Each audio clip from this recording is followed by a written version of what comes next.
Buenas tardes, compañeros, profesor Musiño y Ale, o días o noches, según la hora a la que estén viendo esta presentación.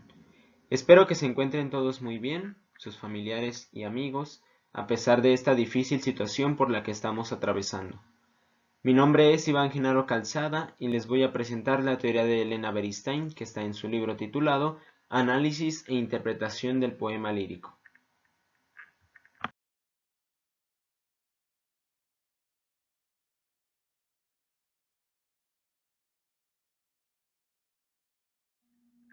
Primero que nada, ¿quién es Elena Beristain? Bueno, ella fue una investigadora y académica mexicana. Nació en Orizaba, Veracruz, el 15 de noviembre de 1927. Se licenció en Lengua y Literaturas Hispánicas en 1949. 10 años después, obtuvo la maestría en Biblioteconomía en 1959 y posteriormente, en 1968, se doctoró en Letras con la tesis Gramática Estructural de la Lengua Española. Los 3 títulos le fueron otorgados por la máxima casa de estudios. Fue profesora de la Facultad de Filosofía y Letras de varias asignaturas a lo largo de su carrera. Entre ellas, impartía la materia de Literatura Mexicana, el Seminario de Literatura Mexicana del siglo XX, Didáctica de la Lengua y la Literatura, Teoría Literaria, Literatura y Sociedad, entre otros cursos y también algunos diplomados. Fue miembro honorario de la Sociedad Internacional de Historia de la Retórica y del Grupo de Asesores de la Rectoría de la nueva Universidad de la Ciudad de México, nombrada UACM.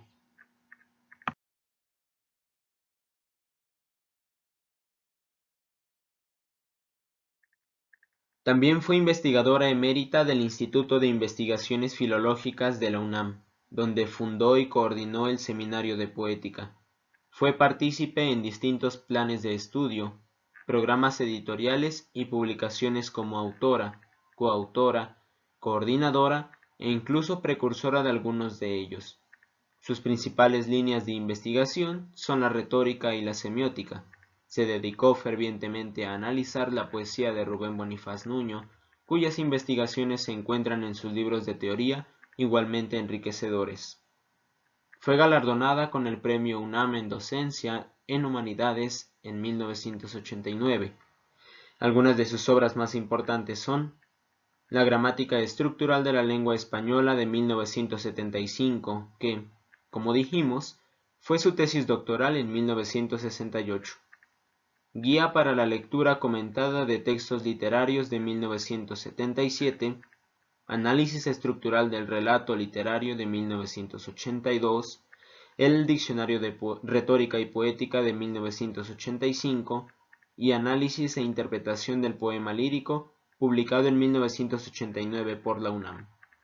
Tiene numerosas publicaciones, estas solo son algunas por mencionar.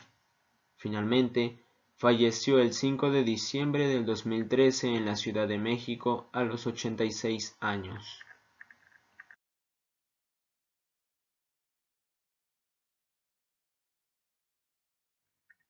Análisis e interpretación del poema lírico.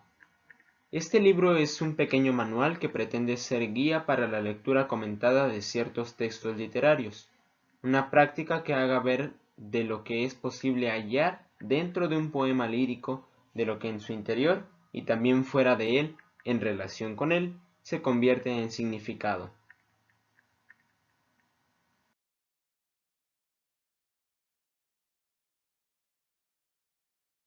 Primera parte. Orientaciones recientes de la poética. El desarrollo que ha experimentado la lingüística durante este siglo ha repercutido de muchas maneras sobre la teoría literaria contemporánea.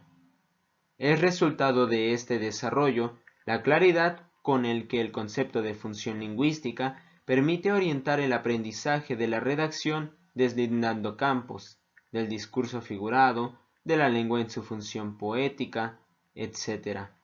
También de allí procede la distinción de los niveles de la lengua. Un nuevo modo de acercarse a la obra literaria se inició en este siglo a partir de ciertos criterios lingüísticos y estéticos sustentados primeramente por estudiosos que desde 1914 formaron parte del Círculo Lingüístico de Moscú, tales como Jakobson, Trubetskoy, y Bogatyrev. En 1916, en San Petersburgo, participaron en la posterior Sociedad para el Estudio del Lenguaje Poético como Shklovsky, Eigenbaum y Tinianov. En 1924 se reunieron dentro del Círculo de Praga Mathesius, Havranek, Tranka, Bukarovsky, Bashek, más los mencionados Jacobson, Trubetskoy y Bogatyrev, Brick y Prop. Cada uno ha aportado ideas relevantes a la lingüística y a la teoría, pero también el conjunto de sus ideas desemboca en lo que aquí presentamos.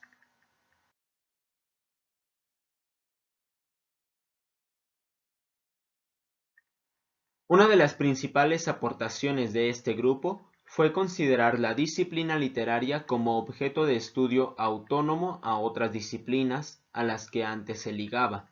De este modo, se inicia el estudio de la relación de la obra con la cultura y la historia de la época contemporánea de su autor, parte del modo de ser de la obra misma, del modo como está construida para significar lo que significa y, atravesando el modo de ser del sujeto de la enunciación, visto como producto de una sociedad dada, en una época dada, relaciona los elementos estructurales intratextuales con los elementos extratextuales, cuya pertinencia se ve revelada por el análisis. El lector colabora a la producción del sentido de la obra, según sus condiciones personales, como receptor, según las condiciones históricas en que realiza la percepción y según la concepción de la obra literaria que asuma como suya propia. Jacobson, en 1958, en su ensayo Lingüística y Poética, habla sobre el problema de las marcas de literariedad, los rasgos esenciales y definitorios de la obra literaria, aquello que determina que una novela, un drama, un poema, no sean obras de otra naturaleza, sino, en general, obras poéticas, obras de arte construidas con palabras. Esta tendencia, en un segundo momento, ha procurado su punto de apoyo y su método a la semiótica, disciplina desde cuya perspectiva se observa la obra literaria, no sólo como un sentido producido a partir de un haz de relaciones dadas entre unidades estructurales y entre éstas y su conjunto, sino, además, como un signo en sí misma, con significante y significado, que es, a su vez, un punto de intersección dentro de un sistema de relaciones dadas entre otros signos lingüísticos y no lingüísticos. Es común dentro de la disciplina literaria el estudio del discurso figurado. Si un discurso, ya sea hablado o escrito, se caracteriza porque está construido mediante recursos retóricos o figuras, nos hallamos ante una muestra de discurso figurado. Puede considerarse como rasgo de literariedad cuando forma parte de un texto literario, pero puede formar parte también de una obra no poética. Se emplea el discurso figurado con el propósito de persuadir o disuadir acerca de algo al receptor del discurso.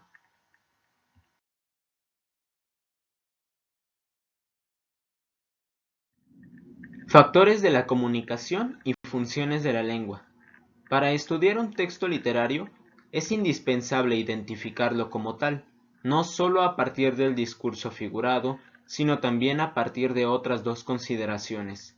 Primero, de la función lingüística. Segundo, de la función social cumplida por el texto en su contexto histórico-cultural. La función lingüística del mensaje poético es la función poética. Los formalistas rusos se ocuparon del método y de las unidades constitutivas y de los procedimientos de construcción de las obras literarias.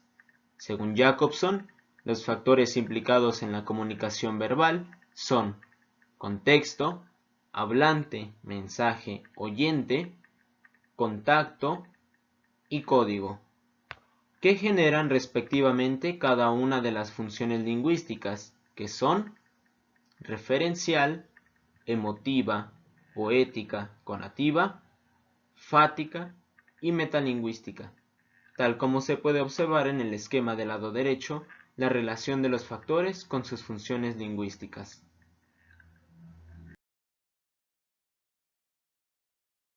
El referente o contexto da lugar a la función referencial, también llamada pragmática, práctica, representativa, cognoscitiva, informativa o comunicativa, que se cumple al referirse el lenguaje al objeto de la comunicación lingüística.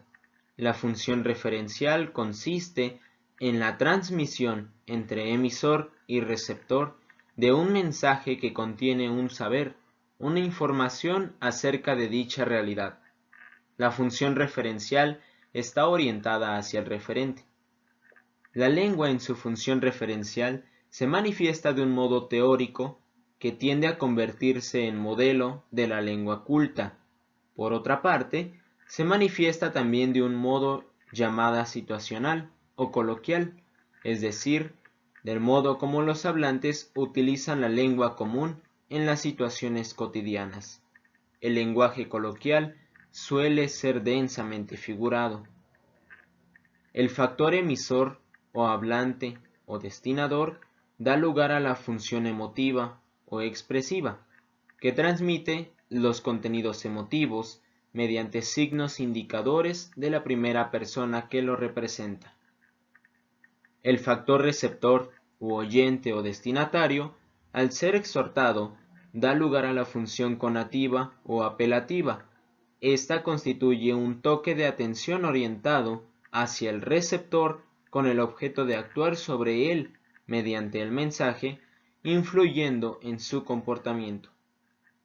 El factor contacto da lugar a la función fática de la lengua, que se realiza cuando el emisor establece, restablece, interrumpe o prolonga su comunicación con el receptor a través del canal que es el medio de transmisión del mensaje, tanto la conexión psicológica que se instaura entre ambos protagonistas del acto comunicativo, como el canal acústico, óptico, táctil o eléctrico, químico, físico, etc. El factor código da lugar a la función metalingüística.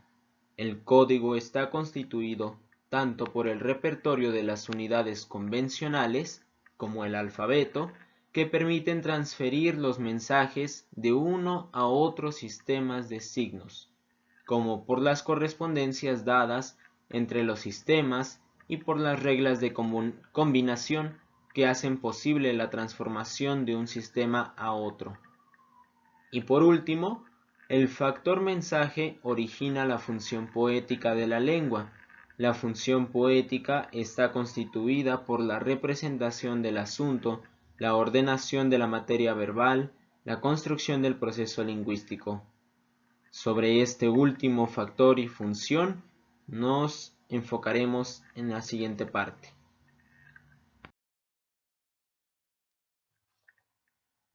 El lenguaje poético constituye una imagen que sólo existe en la realidad de los signos que la nombran en el poema. El lenguaje poético transgrede intencional y sistemáticamente la norma gramatical que rige al lenguaje estándar, al lenguaje referencial común. Transgrede también la norma retórica vigente, procura rebasarlas poniendo en juego la creatividad, la individualidad del poeta. El lenguaje poético presenta una estructura súper elaborada, sobretrabajada, densa trabazón de múltiples relaciones sintagmáticas y paradigmáticas. Las figuras del lenguaje poético, correspondientes a diversos niveles, se acumulan en el mismo segmento del discurso y suman sus significados. La lengua poética es acuñada por el poeta de manera no automatizada, no prevista, aparece sembrada de sorpresas que constituyen otras tantas desviaciones. Cuando se produce la expresión poética, la restricción gramatical se suspende y la norma gramatical puede transgredirse libremente. La lengua poética impone así sus propias restricciones, nuevas y más elásticas, que vienen a ser nuevas convenciones poéticas. El poeta es, pues, un creador y procura desviarse constante y sistemáticamente de los usos convencionales de la lengua impuestos por la gramática y también de los impuestos por la poética vigente en su momento. La norma resulta muchas veces muy discutible y en otras ocasiones sencillamente no existe. La gramática común, la de la lengua estándar, es rígida y obligante. La otra gramática, laxa, flexible, permisiva y aplicable al discurso poético o literario, se llama retórica. La función de la poesía consiste en manifestar que el signo no se identifica con su referente. El lenguaje poético se caracteriza también porque no soporta la paráfrasis. Podemos traducir, pero el poema, en cambio, se resiste a ser glosado, ya que la paráfrasis lo borra y lo sustituye. El significado poético es inseparable de su significante. Al explicar, pues, un texto poético, utilizando otras palabras, en realidad lo convertimos a un lenguaje no poético, a un metalenguaje que pretende explicar e interpretar el lenguaje poético. Además, resulta imposible verterlo de un idioma a otro. Dura, pero permanece como tal la unidad del signo. Es intraducible, solo es legítimo citarlo literalmente. Cumple también una primordial función metalingüística, pues la descripción es un lenguaje que habla de otro lenguaje. En oposición a la univocidad, el lenguaje poético es ambiguo porque sugiere más de una interpretación, sin que predomine ninguna, o bien es polisémico porque en un solo segmento de discurso permite la actualización de dos o más significados de una expresión. El lenguaje poético, con gran economía de recursos, posee una gran capacidad de síntesis, ya que es capaz de comunicar e insinuar simultáneamente conceptos, sentimientos, sensaciones y fantasías que la lengua en su función referencial solo es capaz de transmitir separada y sucesivamente.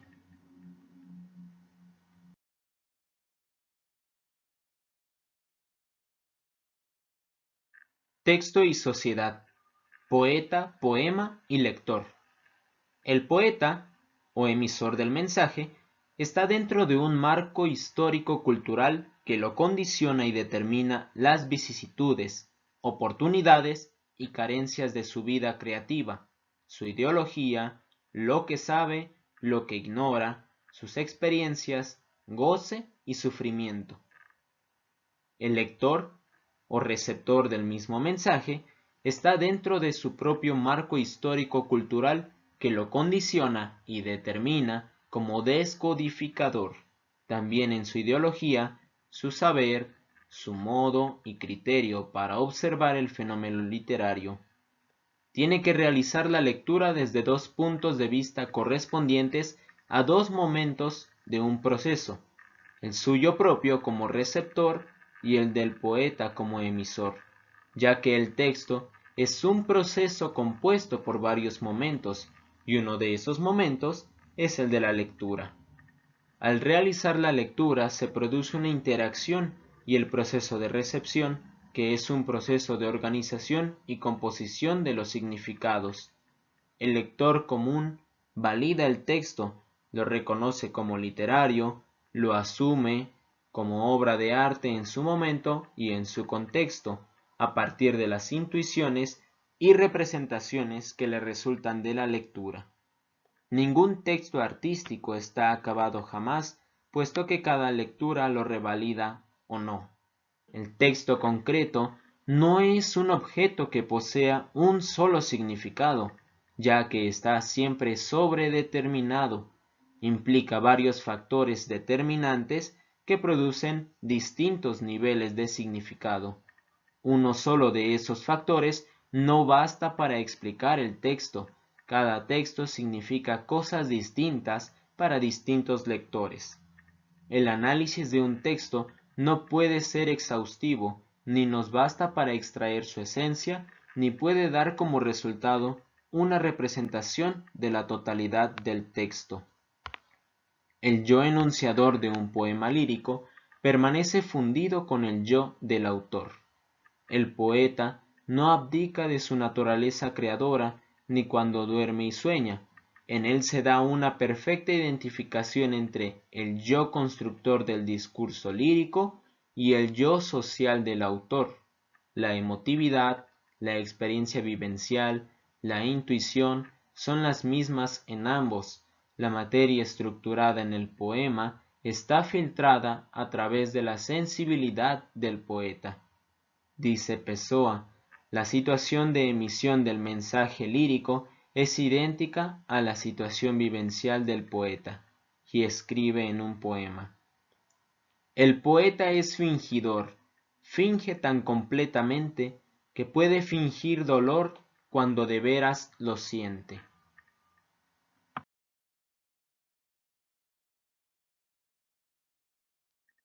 El método de análisis e interpretación.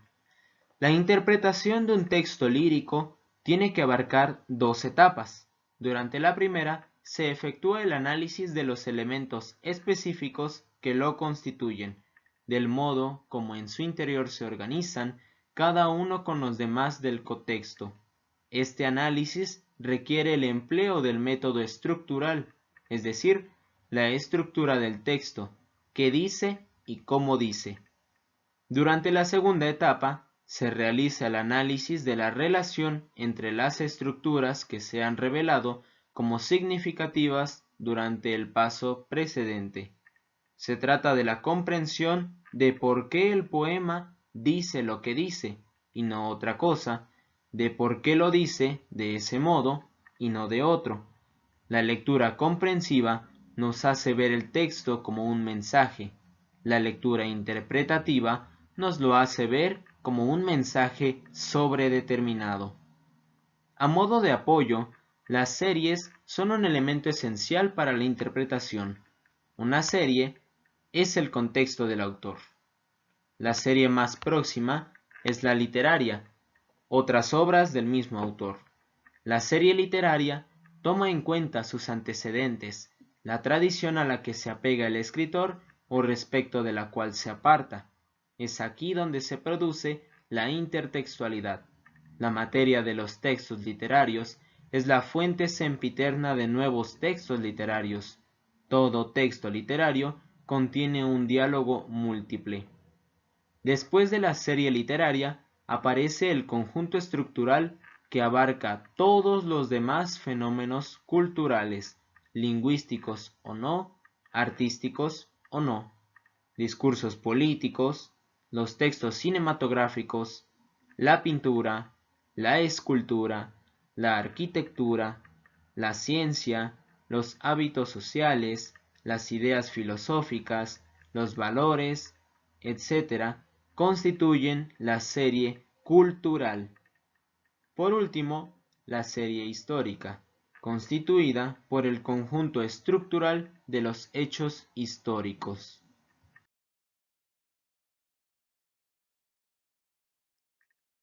Todo texto tiene una estructura.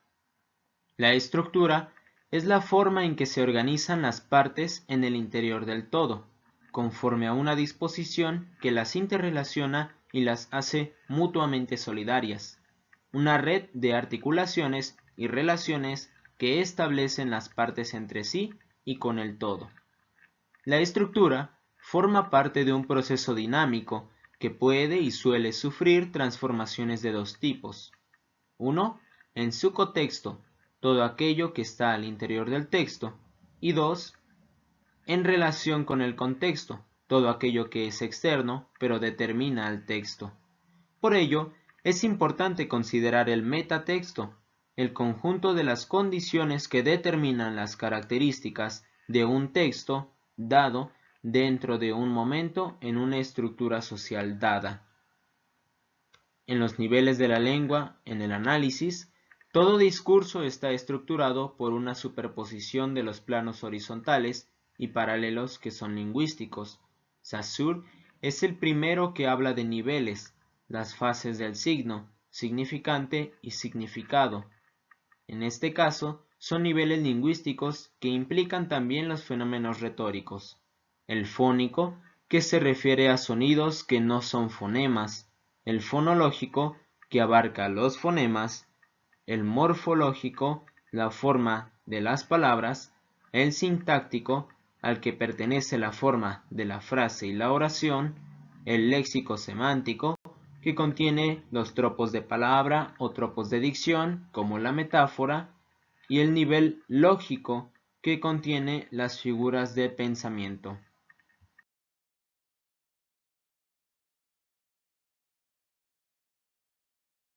La interpretación. El resultado de la lectura comprensiva es subjetivo, porque se funda a cada paso en el texto mismo, pero es individual, depende de nuestra competencia como lectores. Es provisional, podríamos obtener diferentes lecturas en diferentes momentos.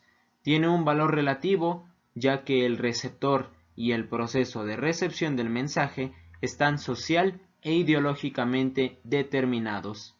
En cuanto a la lectura interpretativa, es igualmente objetiva, porque se establece a partir del texto analizado y de sus múltiples relaciones, ya no sólo con el contexto, sino también con el contexto histórico-cultural, y depende de nuestro conocimiento con el que debemos reconstruir la situación del emisor. La lectura interpretativa es una relectura que sucede a la serie de lecturas en que consiste el análisis intratextual.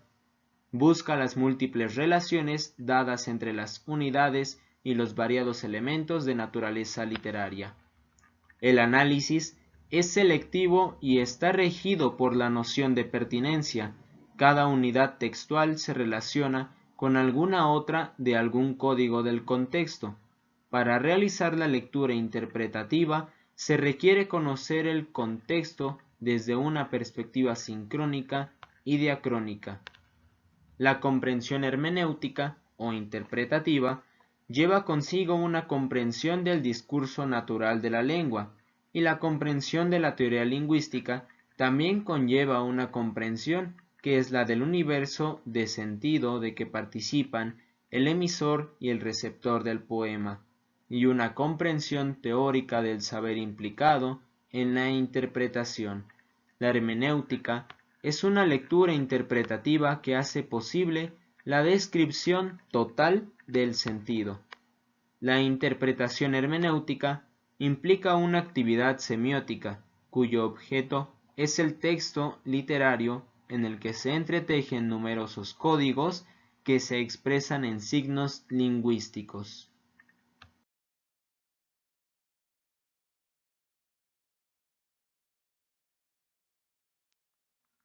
Una vez dados los elementos del análisis e interpretación del poema lírico, podemos pasar a la siguiente etapa: analizar e interpretar un poema. Yo escogí Tlatelolco 68. Es una serie de poemas en realidad, este es el número 3. Se encuentra dentro del libro Mal Tiempo y el autor es Jaime Sabines. La primera edición de este libro fue en 1972. El poema dice así: habría que lavar no solo el piso, la memoria.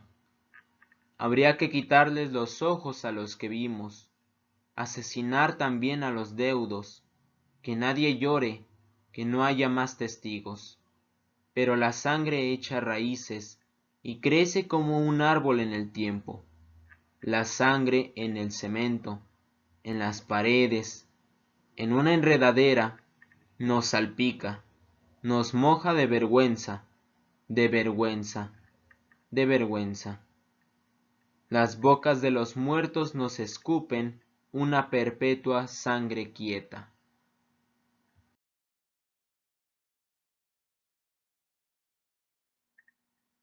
El primer paso del análisis del poema está en el nivel fónico-fonológico. Aquí tenemos desglosada la primera parte del poema. En realidad no se divide, pero por el espacio lo dividí en dos. Entonces aquí está del verso 1 al 6, numerados del lado izquierdo al inicio de cada uno. En medio encontramos la métrica y el ritmo. No obedece exactamente a un conteo de sílabas. Están representadas la división de cada una de las palabras en sus sílabas correspondientes, asimismo como las sinalefas que se forman entre las vocales contiguas. En color azul podemos ver el ritmo, es decir, los acentos. En las observaciones, como podemos leer, los acentos caen en su mayoría sobre las sílabas pares, en 2, en algunos versos en el 4, en otros en 6, en 8, en 10, mientras que en los impares no se presentan acentos más que en algunos versos, solo en la sílaba 9 y 11. Este poema se trata de verso libre, no obedece a un esquema de rima específico. Como podemos ver del lado derecho de cada uno de los versos, se forma A, B, B, B, C, B. No contiene un orden tradicional. No contiene tampoco un metro definido. Pertenece a un conjunto de estrofas que no se encasillan en las tradicionales. Recordemos que, como dije, este es el poema 3 de una serie de poemas que se llaman Tlatelolco 68. Aquí también podemos ver que no hay encabalgamiento en esta primera parte. Y si pudieron notar en la lectura del poema completo, es muy notorio el sonido del fonema S, sordo.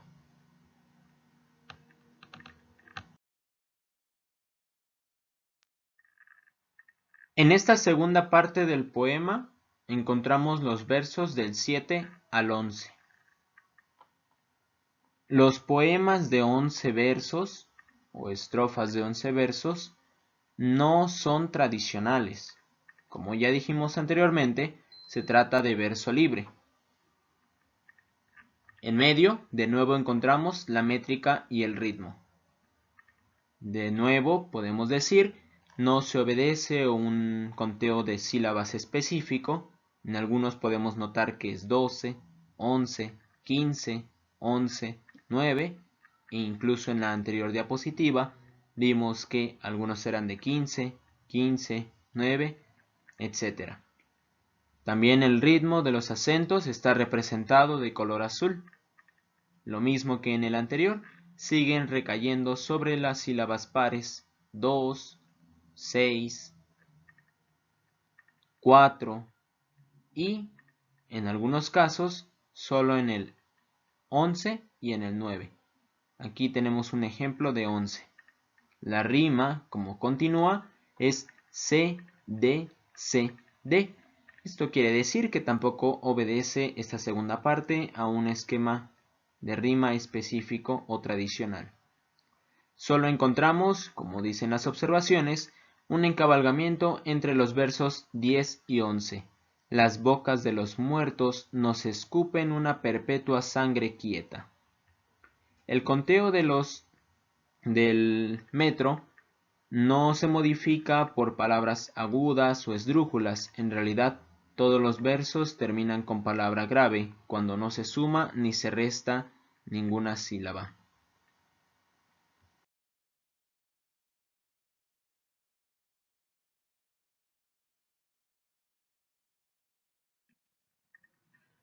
La segunda parte corresponde al nivel morfosintáctico.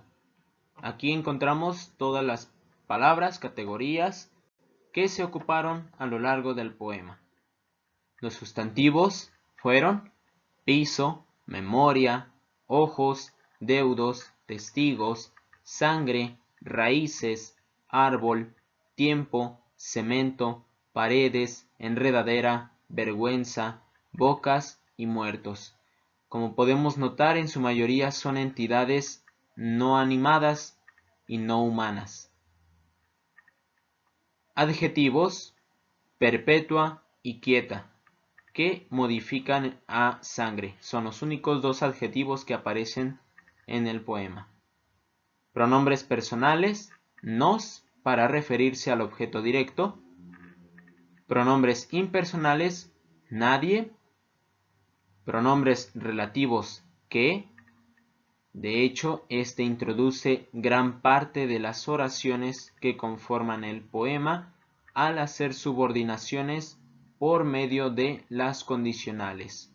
No se utiliza el sí condicional, sin embargo, el tiempo del verbo sí. Adverbios se utiliza solo, también, no, como y más. Verbos: habría, lavar, quitarles, vimos, asesinar, llore, haya, echa, crece, salpica, moja, escupen. Y en proposiciones: a, en, de. Conjunciones: pero, y. Artículos: el, la, los, las, un, una. Como ya dijimos, no hay exactamente entidades animadas que se refieran a humanos, sino más bien a acciones que pueden realizar estos. Y en realidad se le da también una carga semántica a los sustantivos concretos que no son animados, como si pudieran realizar acciones humanas.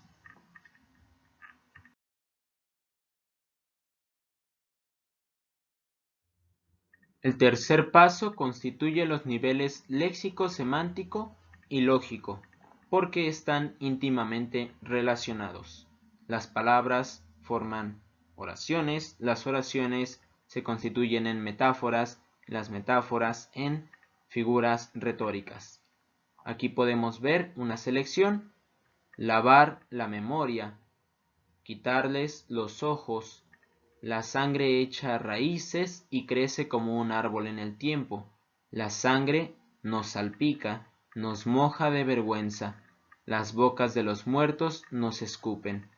Como podemos ver, son figuras, y lo decimos un poco más abajo, que en la realidad del referente no existen, pero sí existen dentro del vocabulario del poema. La hermenéutica en estos casos nos ayuda. Los verbos y los sustantivos constituyen la principal fuente de ideas dentro del poema. Se relacionan por medio del pronombre relativo que y formula imágenes que en la realidad del referente no existen, pero dentro del lenguaje poético sí. No se puede lavar la memoria, pero en el poema sí. No puede quitarle los ojos a alguien. Moriría instantáneamente, y mucho menos para hacer que ya no vea un recuerdo. La sangre echa raíces, es imposible que la sangre eche raíces, pero en realidad es muy bonita esta frase. Crece como un árbol en el tiempo, la refuerza todavía.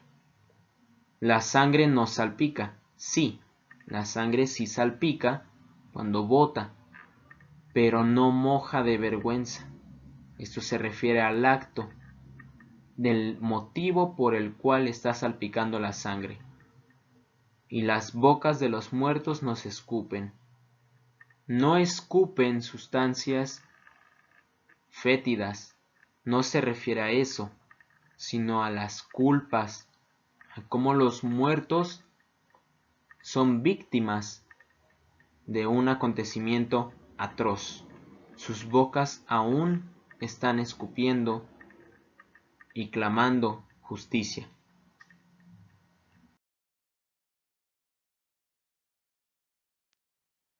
Para la interpretación del poema es necesario, como ya vimos anteriormente, recurrir a las series que enmarcan el contexto del poeta. Primero, la serie literaria. Jaime Sabines es un autor que pertenece a la generación de medio siglo, es decir, aquellos escritores que escribieron posterior a 1950 en adelante. Junto con él se encuentran figuras como Rosario Castellanos, Tomás Segovia, Elena Garro, Amparo Dávila, entre muchos otros autores. Sus publicaciones siempre fueron de poesía y su estilo popular iba en contra de la poesía culta hegemónica que trataban de acomodar autores como Octavio Paz. Los principales temas que tocaba son el amor, la soledad, la muerte, Dios y el tiempo. Dentro de la serie cultural, el libro Mal Tiempo se imprimió en 1972, 4 años después de los acontecimientos referidos en el poema, la matanza de estudiantes en la Plaza de las Tres Culturas, en Tlatelolco. Se enmarca dentro de una serie de publicaciones en torno al mismo acontecimiento como forma de testimonios, protestas, investigaciones, reportajes, escritos en general, como son La Noche de Tlatelolco, publicado en 1971 por Editorial Era, de Elena Poniatowska, Los días y los años, publicado en 1971 también, de Luis González de Alba, La Plaza, del mismo año 1971, de Luis Espota. Tenemos Palinuro de México, de Fernando del Paso, y otras obras, incluso un poema mismo que escribió Octavio Paz en forma de protesta, cuando éste ya ocupaba un cargo burocrático. No por no mencionar estas obras dejan de ser importantes. Posterior a esta fecha también se siguieron escribiendo sobre el tema.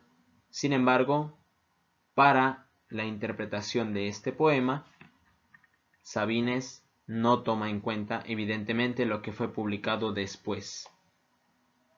Dentro de la serie histórica, tenemos que el poeta se enmarca en un proceso histórico de conflicto. Gustavo Díaz Ordaz era presidente de México, lo fue de 1964 a 1970. En 1968, el conflicto estudiantil que llevaba tiempo gestándose estalló en una manifestación que terminó en la matanza de estudiantes y civiles por parte del ejército en Tlatelolco. Esto bajo la orden de Luis Echeverría, quien entonces era secretario de Gobernación y se convirtió en sucesor de Ordaz a la presidencia de 1970 a 1976.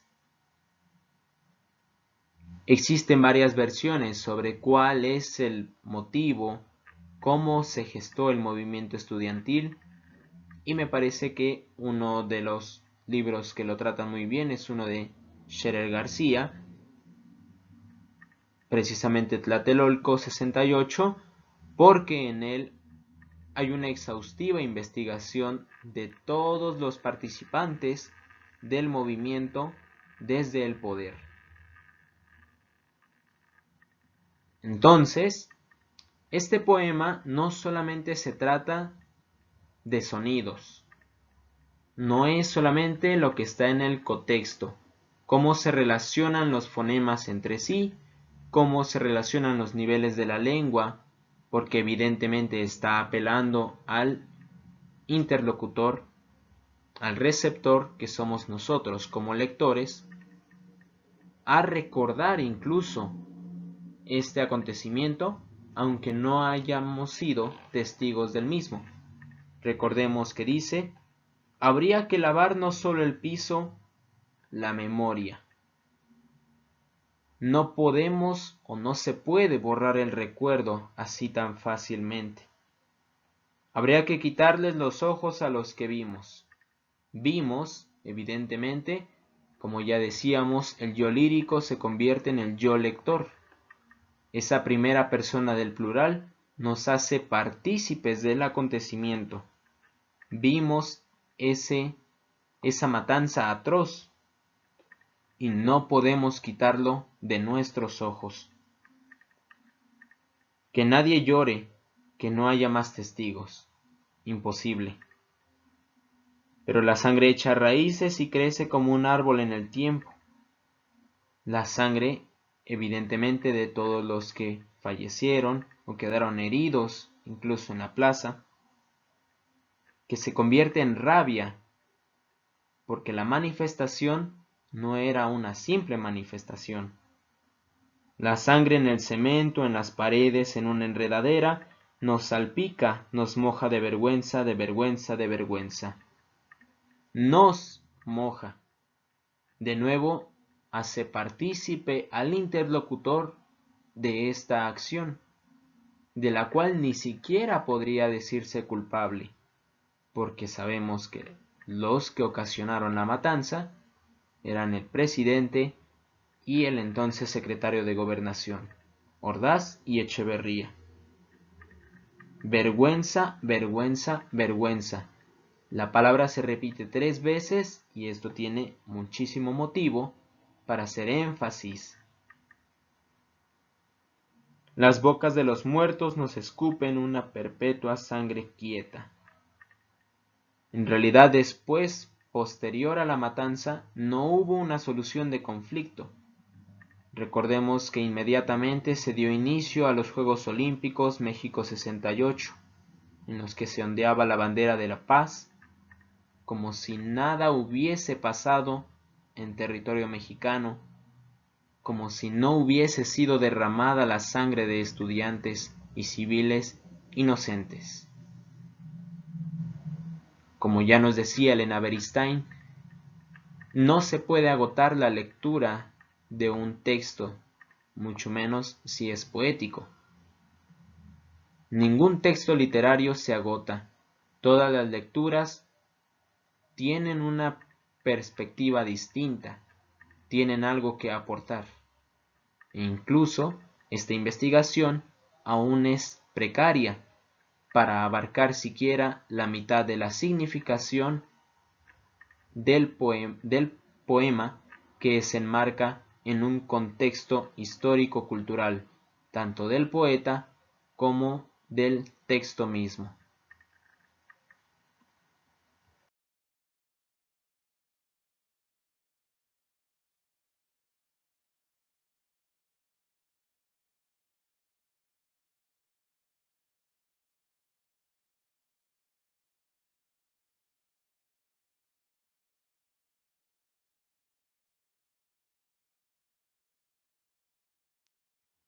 Hemos llegado al fin de esta exposición.